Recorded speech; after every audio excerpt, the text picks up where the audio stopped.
They say the descent is always a slow spiral, not a sudden drop. For Jimmy Kimmel, it began not in a moment of public scandal or a flash of on-air rage, but with a whisper. A quiet, insidious whisper that lodged itself deep in the recesses of his mind, a sound only he could hear. It was there during commercial breaks, a phantom echo of a laugh track that had long since faded. It was there in the quiet of his dressing room, in the hum of the fluorescent lights. The whisper told him a secret he thought he had buried decades ago, a terrible, silent truth about a small town, a childhood summer, and a boy named Danny. It started with a prop, a seemingly innocent, hand-carved wooden bird, left backstage with a note that read, "A gift from a fan." It was the kind of thing he'd received thousands of times.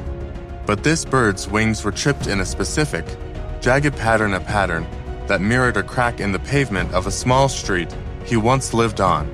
A street where he, as a kid, had dared another boy, a shy boy, to walk across a treacherous old log over a ravine.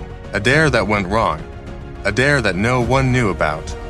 And the whisper, once a faint echo, now had a name, Danny. The messages became more direct. He'd be reading a monologue on the teleprompter, and a single, unblinking sentence would flash for a split second, unseen by the cameras. "Do you remember the crack, Jimmy?" He'd stare at his hands, trying to ground himself, but the studio felt like a pressure cooker. The jokes felt hollow, the audience's laughter a distant roar. The bright lights, once a source of comfort, now felt like an interrogation. He'd start an interview, and a guest would suddenly mention an obscure town, a shared summer memory, or a specific type of bird. The coincidences were no longer coincidences, they were calculated. They were a performance, and he was the unwilling star. One night, a video appeared on his YouTube channel, unedited and unlisted, that wasn't from his team. It was a single, static shot of an old, abandoned playground. The video was silent for 2 minutes, until a small, faint voice, distorted by time and static, said just one word: liar. This wasn't a disgruntled fan. This was a ghost from his past, and it was demanding to be heard. But what did it want? What was the deeper truth beneath the surface? Was it revenge? Or was it something far more sinister? The unraveling began in private. He'd sit in his office, the glow of his computer screen illuminating the bags under his eyes. He'd search old news archives, forums, anything that mentioned the town of Spring Creek in the summer of 1986. But there was nothing. No missing boy report, no mention of an incident. Nothing but the whisper. He started seeing the wooden bird everywhere. On a coffee cup, in a painting in a hotel lobby, in the background of a late-night talk show on a rival network. The world seemed to be conspiring against him, weaving a tapestry of psychological torment with threads only he could see. The feeling of being watched became a constant companion. He'd look in the mirror and see a stranger, a man whose public persona was a mask so well worn he was no longer sure who was behind it. His jokes became sharper, fueled by a nervous energy that his writers mistook for creative genius. His team saw a man dedicated to his craft, but they were witnessing a man trying to outrun his own shadow. This is the point where the line between what's real and what's not begins to blur. And that's what this story is about, isn't it? The space between the two. I want you to think about that for a second. If you found out a dark secret about someone you admired, would you expose them? Or would you let it eat you up? Drop your answer in the comments below. And don't forget to like this video if you're feeling the tension build. The next message was a physical one. Delivered to his home, it was a small, dusty box. Inside, a single, waterlogged photograph of 2 boys, one of them him, standing at the edge of that ravine. The other boy was Danny, but the image wasn't the torment. It was what was behind it. A piece of paper with a handwritten note. It wasn't a threat, but a confession. I didn't mean to. Jimmy. The handwriting was his own. He stared at it, a cold dread washing over him. This wasn't a threat from the outside. It was from within. He couldn't remember writing it. His mind, like the old, Forgotten ravine had simply filled in the blank. But it was his handwriting, a fact confirmed by a frantic, late-night call to a forensic handwriting expert who thought the request was a joke. He began to question everything: the messages, the whispers, the wooden birds. Was someone gaslighting him, playing a cruel, elaborate game to see him break? Or was his mind, tortured by the weight of a repressed memory, finally beginning to eat itself? The public saw a television host at the top of his game. The private man saw a madman. What do you think is happening here? Is someone playing a cruel game with him? Or is this all in his head?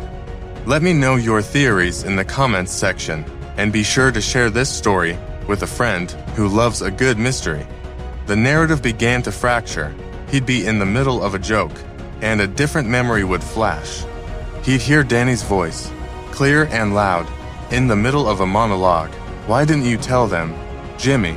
He started talking to his guests as if they were his childhood friends.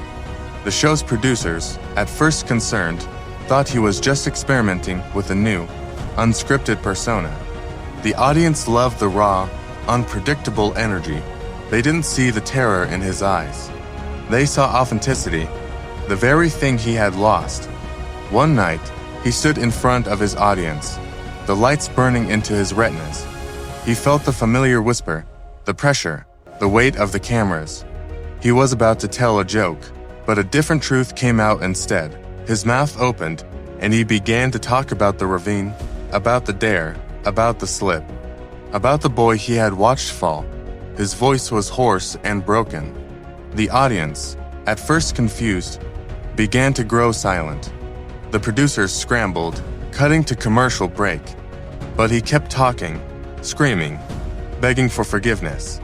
The final message came moments later, in the form of a news alert on his phone. A tiny, local news story about the discovery of a body in the woods near his hometown.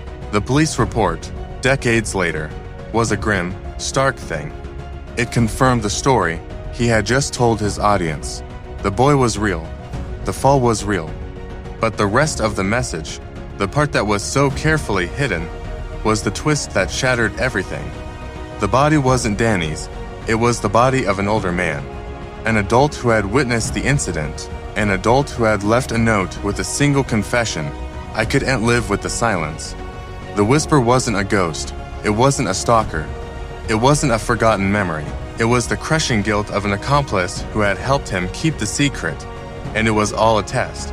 A psychological experiment conducted by a team of neuroscientists who believed that the human mind, when put under enough pressure, would confess a truth it had actively repressed.